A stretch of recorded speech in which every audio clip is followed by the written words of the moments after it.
Hello, welcome to Parlay.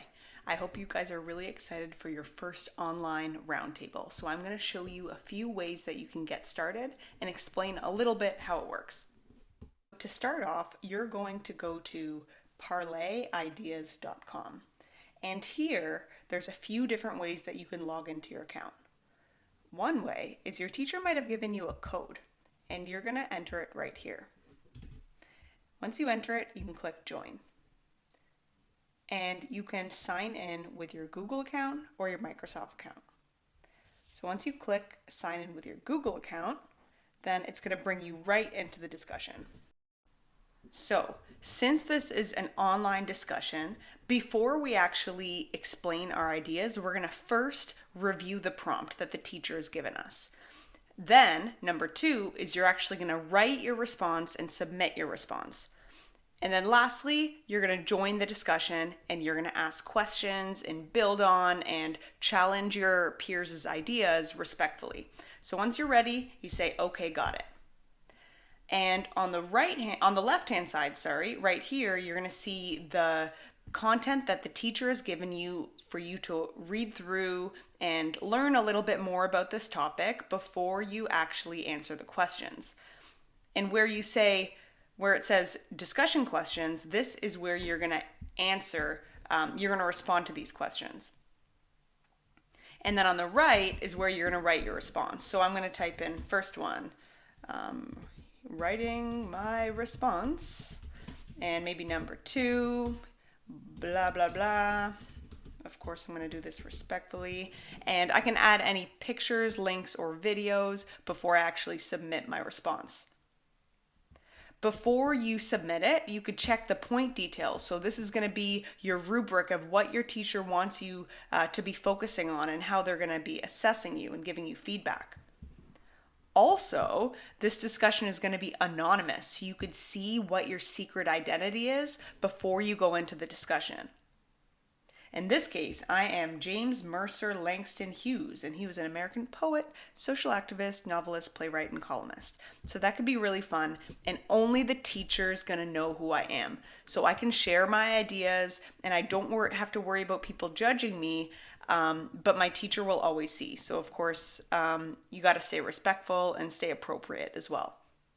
So once you're ready, you can submit your response. And then it's going to say, welcome to the discussion. First, review responses, then provide feedback, and third, build on ideas. So now I'm going to enter the discussion, and now I can go and give feedback to my peers. So now I'm in the discussion and I can go and see all of my classmates' ideas, and I can give them feedback and help them improve their ideas. And I can even ask them some questions and maybe challenge their ideas. The toolbar might be on the side here. If you want more space, just click the 3 lines here and it'll go away. And you could go through and click all of these famous people from history. We don't actually know who they are in our class, but we can go through and read their ideas. And if you click one, you want to expand it, just click on it there. And if you want to make it small again, just press that little button again. So you can make it bigger, smaller, all of that. If you want to leave a comment on someone's idea, then there's going to be a little text box once you open it up. And it's going to give you some questions to actually respond to this person instead of just saying, yo, that's a lit response. You're actually going to write, okay, do you agree with this person? Why or why not? Or what do you like about this post? Or maybe you want to use a sentence stem. I could put that right here and I could start adding that in. And then I could send it away. And I could go through now and see all the different comments. And if I really like some people's ideas, I can give them a hands up and confetti's going to pop out. So we're going to go through here and probably we're going to want to comment on people who don't have any responses on their name, because everybody should be receiving feedback in this discussion. So maybe I'm going to comment on Plato's idea because there's no comments here. And then at the end, you could actually see a summary of the class discussion. So how this went overall. So we could see, 100% of people submitted a response. 87% gave at least one comment, and 93% received at least one comment. So that's pretty good, but not everybody got a comment. We can see the average word count, which is really exciting. We're going to get this word cloud with the key ideas and themes that are going to pop out. So we could look at that and learn more about how our whole class was discussing their ideas. The teacher might have selected some model submissions, so maybe there's some really interesting conversations going on in the comments below these people's posts. We could see average comments per student. And then we could actually see this comment core diagram, and this is going to be where every student is a different color, and we could see how balanced it was.